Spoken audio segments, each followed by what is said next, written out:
سبق 2 مرزا مظہر جانے جانا۔ آپ جانتے ہیں کہ ادب کی بنیاد جذبے اور تخیل پر قائم ہوتی ہے، یعنی جو جذبات اور جو خیالات یا جو تخیل یا تصور ہوتے ہیں ان کو پیش کیا جاتا ہے۔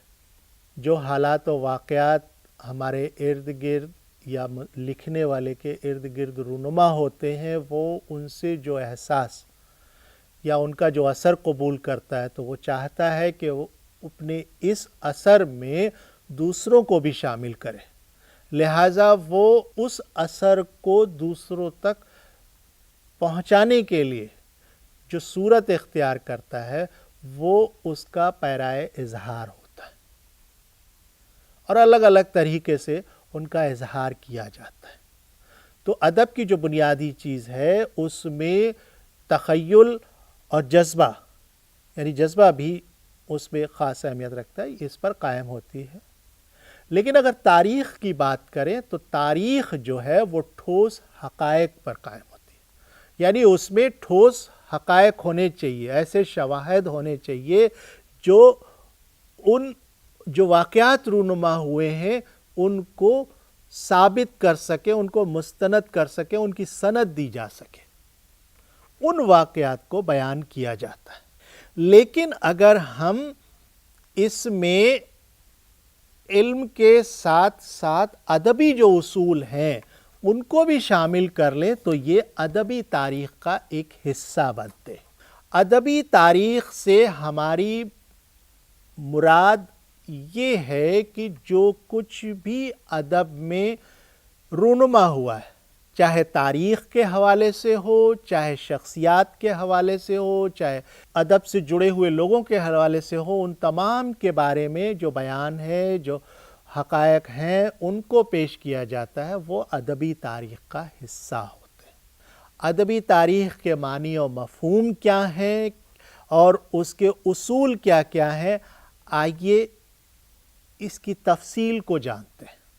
آپ نے غور کیا کہ اردو کی ادبی تاریخ کے جو ابتدائی نمونے ہیں وہ ہمیں تذکروں سے ملتے ہیں، یعنی تذکرے جو ہوا کرتے تھے، جو شاعر یا ادیب جو تھے وہ تمام شعراء کے بارے میں اشارتاً کچھ باتیں لکھا کرتے تھے یا ان کی توضیحات کو درج کرتے تھے، وہ تذکرے کہتے تھے، یعنی ذکر سے بنا ہے۔ تو وہ جو تذکرے تھے وہ ادبی تاریخ کے ابتدائی نمونے کہلاتے ہیں، اور اردو میں متعدد تذکرے لکھے گئے، لیکن اس سے پہلے جو تذکرے کی روایت موجود ہے ہمارے یہاں وہ فارسی کے یا عربی میں تذکرے ملتے ہیں، اور پھر دھیرے دھیرے اردو میں تذکرہ نگاری کا چلن شروع ہوا۔ اردو میں جتنے تذکرے لکھے گئے اسی میں ایک نام آتا ہے آب حیات کا، جسے مولانا محمد حسین آزاد نے لکھا ہے۔ مولانا محمد حسین آزاد نے آب حیات میں اردو شاعری کی جو تاریخ ہے اس کو مرتب کیا ہے، یا اس کو مرتب کرنے کی صحیح کی ہے۔ جو شعراء گزرے، ان کے کلام، ان کی شخصیت، ان کی قد و قامت اور تمام تفصیلات جو ہیں وہ آب حیات میں پیش کی ہے۔ محمد حسین آزاد رہنے والے تو دہلی کے تھے، اور ان کے والد مولوی محمد باقر جو دہلی اردو اخبار کے ایڈیٹر تھے، ایک بڑے عالم اور مشہور ادیب تھے۔ 1857 کی جنگ آزادی میں انہوں نے حصہ لیا، اور جب 1857 کے بعد انگریزوں نے اقتدار پر قبضہ کر لیا تو انہوں نے اس آزادی کی حمایت کرنے والے لوگوں کو مجرم قرار دیا اور ان کو سزائیں دینے شروع کی۔ مولوی محمد باقر کے ساتھ بھی یہی ہوا، وہ بھی جنگ آزادی میں شریک تھے۔ انگریزوں نے ان کو سزائے موت کا حکم دیا۔ مولانا محمد حسین آزاد بھی اس میں شامل تھے، لیکن وہ دہلی چھوڑ کر لاہور چلے گئے اور لاہور میں محکمہ تعلیم میں ملازم ہوئے۔ اور وہاں پر انہوں نے نصاب کی تیاری کا کام کیا اور بہت ساری کتابیں بھی، نصابی کتابیں بھی تصنیف کی۔ وہاں پر ہی انہوں نے اردو شاعری میں جو ہے ایک نئی روایت کی داغ بیل ڈالی، یعنی انہوں نے ایسے مشاعروں کا انتظام کیا جو طرحی غزلوں کی بنیاد پر نہیں بلکہ نظموں کے موضوعات پر مشاعروں کا انعقاد کیا۔ کئی کتابیں انہوں نے تصنیف کی۔ آب حیات سخندان فارس ان کی کتابیں ہیں۔ مولانا محمد حسین آزاد علمی اور تعلیمی کاموں میں سرگرم رہے۔ انہوں نے نصابی کتابیں تیار کی، لکھی، نصاب بھی تیار کیا۔ اس کے علاوہ انہوں نے اردو شاعری میں بھی جو ہے ایک نئے رجحان یا نئے طریقے کی بنیاد رکھی۔ پہلے جو مشاعرے ہوتے تھے ان مشاعروں میں طرحی غزلیں، یعنی غزل کی ایک طرح دے دی جاتی تھی اور اس پر غزلیں لکھنے کے لیے کہا جاتا تھا۔ اس کی جگہ پر انہوں نے نظموں کے موضوعات دیے اور ان پر نظمیں کہنے کے لیے کہا، اور ایک طرح سے ایک نئی روایت جس کو ہم کہتے ہیں جدید شاعری کا جو آغاز ہے وہاں سے شروع ہوا۔ لوگوں نے غزلوں کی طرف سے ہٹ کر نظموں کی طرف توجہ دینے شروع کی، اور جو موضوعات ہوتے تھے وہ عام زندگی سے تعلق رکھنے والے موضوعات تھے۔ اس کے علاوہ انہوں نے کئی ان کی تصنیفات ہیں جس میں سے آب حیات کو بہت زیادہ مقبولیت حاصل ہوئی۔ آب حیات جو ہے وہ ادبی تاریخ کا ایک نمونہ ہے۔ آپ کی کتاب میں مرزا مظہر جانے جانا سے متعلق جو سبق ہے وہ آب حیات سے اخذ کیا گیا ہے۔ مرزا مظہر جانے جانا اردو کے بہت بڑے شاعر ہوئے۔ انہوں نے شاعری کی اصلاح پر زور دیا، اور ایک طرح سے کہیں کہ اردو شاعری کے جو خد و خال تھے وہ مرتب کیے، کچھ اصول وضع کیے، کچھ آداب مقرر کیے، بہت ساری چیزوں کو جو ہے انہوں نے دور کیا، اور ایک طرح سے جو اردو شاعری تھی اس کو ایک سمت دینے میں نمایاں کام انجام دیا۔ انہی کے بارے میں یہ سبق ہے۔ ان کے زندگی کے بارے میں ان کی پیدائش کا ذکر ہے کہ کس طرح سے جو ہے ان کی پیدائش کے بعد کس طرح ان کا نام رکھا گیا، کیا کیا صورتیں ہوئیں، یہ تمام معاملات جو ہیں وہ اس سبق میں بیان کیے گئے، اور کس طرح سے بیان کیے گئے ہیں آپ اس پر غور کیجئے۔ آئیے اس سبق کو پہلے پڑھتے ہیں۔ مرزا مظہر جانے جانا کے والد عالمگیر کے دربار میں صاحب منصب تھے۔ نسب ان کا باپ کی طرف سے محمد حنیفہ سے ملتا تھا جو کہ حضرت علی کے بیٹے تھے۔ ماں بیجاپور کے شریف گھرانے سے تھی۔ دادا بھی دربار شاہی میں صاحب منصب تھے۔ دادی اسد خاں وزیر عالمگیر کی خالہ زاد بہن تھیں۔ پردادا سے اکبر بادشاہ کی بیٹی منسوب ہوئی تھیں۔ ان رشتوں سے تیموری خاندان کے نواسے تھے۔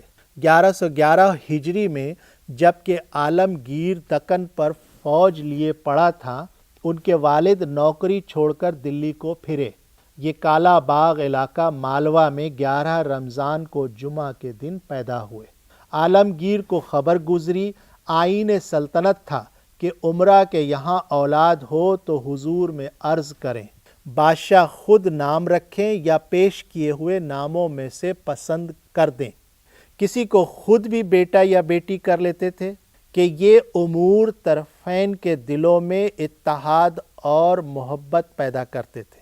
ان کے لیے ایک وقت پر سند ترقی ہوتے تھے اور بادشاہوں کو ان سے وفاداری اور جانثاری کی امیدیں ہوتی تھیں۔ شادی بھی اجازت سے ہوتی تھی۔ کبھی ماں باپ کی تجویز کو پسند کرتے تھے، کبھی خود تجویز کر دیتے تھے۔ غرض عالمگیر نے کہا کہ بیٹا باپ کی جان ہوتا ہے، باپ مرزا جان ہے، اس کا نام ہم نے جانے جانا رکھا۔ پھر اگرچہ باپ نے شمش الدین نام رکھا مگر عالمگیری نام کے سامنے نہ چمکا۔ مظہر تخلص انہوں نے آپ کیا کہ جانے جانا کے ساتھ مشہور چلا آتا ہے۔ مرزا جان بھی شاعر تھے اور جانی تخلص کرتے تھے۔ 16 برس کی عمر تھی کہ باپ مر گئے۔ اسی وقت سے مشت خاک کو بزرگوں کے گوشۂ دامن میں باندھ دیا۔ 30 برس کی عمر تک مدرسوں اور خانقاہوں میں جھاڑو دی اور جو دن بہار زندگی کے پھول ہوتے ہیں انہی بزرگوں کے روضوں پر چڑھا دیا۔ اس عہد میں تصوف کے خیالات ابر کی طرح ہندوستان پر چھائے ہوئے تھے، چنانچہ قطع نظر کمال شاعری کے ہزارہ مسلمان بلکہ ہندو بھی ان کے مرید تھے اور دل سے اعتقاد رکھتے تھے۔ مرزا صاحب کی تحصیل علمی عالمانہ نہ تھی مگر علم حدیث کو بااصول پڑھا تھا۔ حنفی مذہب کے ساتھ نقشبندی طریقے کے پابند تھے اور احکام شریعت کو صدق دل سے ادا کرتے تھے۔ اوضاع و اطوار اور ادب آداب نہایت سنجیدہ اور برجستہ تھے کہ جو شخص ان کی صحبت میں بیٹھتا تھا ہوشیار ہو کر بیٹھتا تھا۔ لطافت مزاج اور سلامتی طبع کی نقلیں ایسی ہیں کہ آج سن کر تعجب آتا ہے، خلاف وضع اور بے اسلوب حالت کو دیکھ نہ سکتے تھے۔ ایک دن درزی ٹوپی سی کر لایا، اس کی تراش ٹیڑھی تھی۔ اس وقت دوسری ٹوپی موجود نہ تھی اس لیے اسی کو پہننا پڑا مگر سر میں درد ہونے لگا۔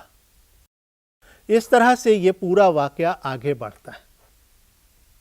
آپ نے غور کیا کہ مرزا مظہر جانے جانا کی پیدائش کے بعد ان کے نام رکھنے کا جو عمل ہے وہ کس طرح وجود میں آیا، کس طرح سے ان کا نام عالمگیر نے رکھا اور عالمگیر کے وہ کون کون سے اصول تھے جن کی پابندی صاحب منصب کے لیے لازمی تھی۔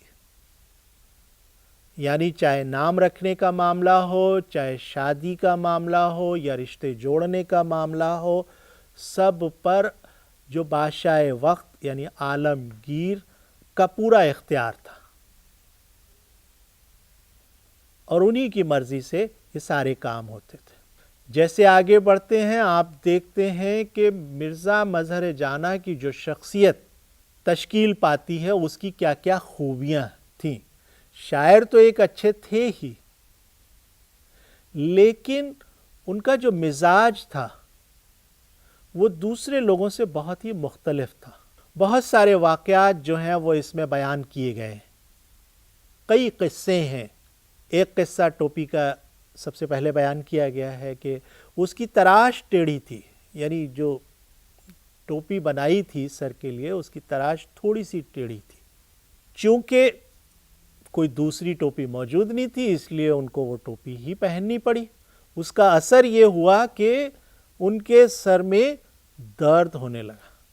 اسی طرح کا ایک واقعہ اور ہے کہ راستے سے جب وہ گزر رہے تھے تو ان کو راستے میں ایک چارپائی نظر آئی جس کی کان ٹیڑھی تھی، مطلب چارپائی میں کان تھی جو ٹیڑھا پن تھا اس میں، وہ ان کو جس سواری سے جا رہے تھے وہاں سے ان کو نظر آیا، لہٰذا انہوں نے اپنی سواری روکی اور جب تک وہ کان نکلوا نہ لی تب تک وہاں سے آگے نہیں بڑھے۔ تو اس طرح کے اور بھی جو قصے ہیں وہ اس میں موجود ہیں جو مرزا مظہر جانے جانا سے تعلق رکھتے ہیں۔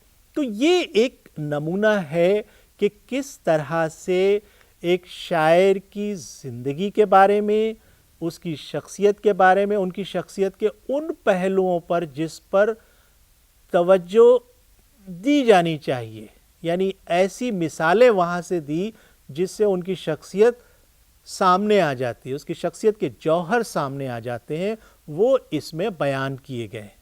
دوسری چیز جو زبان اس میں استعمال کی گئی ہے وہ زبان جو ہے وہ اس طرح کی ہے کہ اس میں ایک ادبی لطف حاصل ہوتا ہے، یعنی شخص کے بارے میں جاننے کے لیے جس طرح سے تراکیب استعمال کی گئی ہیں، مرکبات استعمال کیے گئے ہیں، الفاظ استعمال کیے گئے ہیں، ان کی اپنی اہمیت ہے۔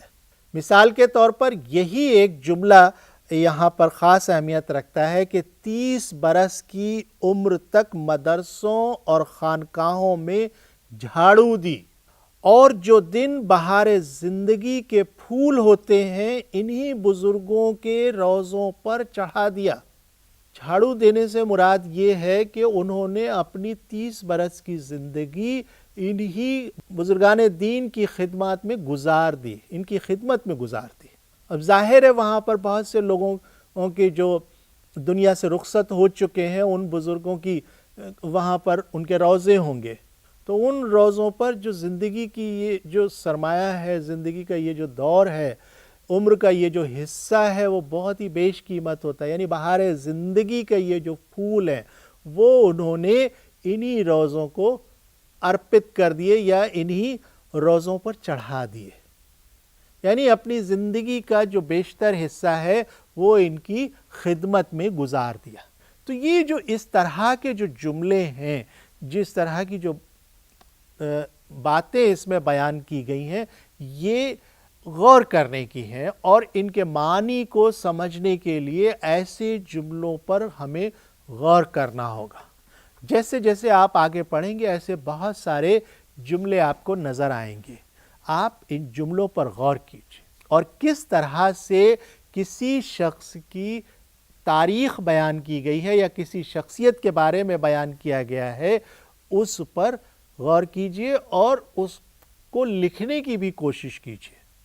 ہم اپنے طور پر اپنی زبان میں اگر اس کو لکھیں تو اس کی صورت کیا ہوگی، کن طرح کے ہم لفظیات کا استعمال کریں گے، کن باتوں کا ذکر کریں گے، یہ خاص اہمیت رکھتا ہے۔ ادبی تاریخ اور سوانح نگاری دونوں میں فرق ہے۔ فرق یوں ہے کہ سوانح نگاری میں ہم جو کچھ بھی دیکھتے ہیں، جو کچھ بھی معلوم کرتے ہیں یا جو اطلاعات ہمارے پاس ہوتی ہیں، ہم ان کو پیش کر دیتے ہیں۔ لیکن ادبی تاریخ میں ہم اپنے سے پہلے کے لوگوں کو، یعنی جو لوگ ہمارے زمانے سے پہلے کے زمانے سے تعلق رکھتے ہیں، ان کے بارے میں جو چیزیں ہیں ان کو ہم اپنے طور پر بیان کرتے ہیں۔ یعنی جذبہ اور تخیل کے ساتھ ساتھ جو حقائق ہیں ان کو پیش کرنے کا جو طریقہ ہے وہ ادبی تاریخ کا حصہ۔ یہی فرق ہے تاریخ میں اور سوانح میں۔ سوانح میں زندگی کے خاص جو پہلو جس کے بارے میں بھی ہم جانتے ہیں، یا شخصیت ہمیں بہت عزیز ہے، یا چاہے وہ ہماری زندگی میں ہو یا ہم سے پہلے ہو یا اور دوسرے زمانے سے تعلق رکھتی ہو، اس کے بارے میں جو اطلاعات اور جو شواہد ہمارے پاس موجود ہیں ہم ان کی روشنی میں بات کرتے ہیں۔ ادبی تاریخ میں یہ چیز الگ ہو جاتی ہے۔ اگر خود نوشت ہو تو بالکل الگ۔ خود نوشت وہ چیز، وہ نثر کا نمونہ ہے یا وہ طریقہ اظہار ہے جس میں لکھنے والا اپنے بارے میں چیزوں کو لکھتا ہے، خود اپنی زندگی کے واقعات، اپنے کارنامے، اپنی جو اس نے زندگی گزاری ہے اس کی تفصیلات پیش کرتا ہے، اور وہ بھی ان تفصیلات کو پیش کرتا ہے جس سے سامنے والا متاثر ہو سکے۔ اس میں بعض وقت جو ہے وہ اپنی چیزوں کو بڑھا چڑھا کر بھی پیش کرنے کی گنجائش ہوتی ہے کہ ہم نے یہ کام کیا اور بہت بہتر طریقے۔ بہت کم ایسی خود نوشت یا آبیتیاں ہوتی ہیں جس میں اپنی خامیوں کا، اپنی غلطیوں کا بھی اعتراف موجود ہو۔ ہیں کئی ایک خود نوشت اس طرح کی ہیں جس میں اپنی خوبیوں کے ساتھ ساتھ اپنی خامیوں کو بھی بیان کیا گیا ہے۔ تو یہ فرق ادبی تاریخ، سوانح، خود نوشت، یہ تمام جو اصناف ہیں ان کے درمیان فرق کو ملحوظ رکھنا ہے، اور ملحوظ رکھتے ہوئے پھر سے ایک مرتبہ آپ اس سبق کو پڑھیے کہ کس طرح سے مرزا مظہر جانے جانا کی جو شخصیت ہے، ان کی جو زندگی ہے، کس طرح سے تربیت پاتی ہے، کس طرح سے تشکیل پاتی ہے، اس کو کس طرح بیان کیا گیا، کس انداز سے پیش کیا گیا۔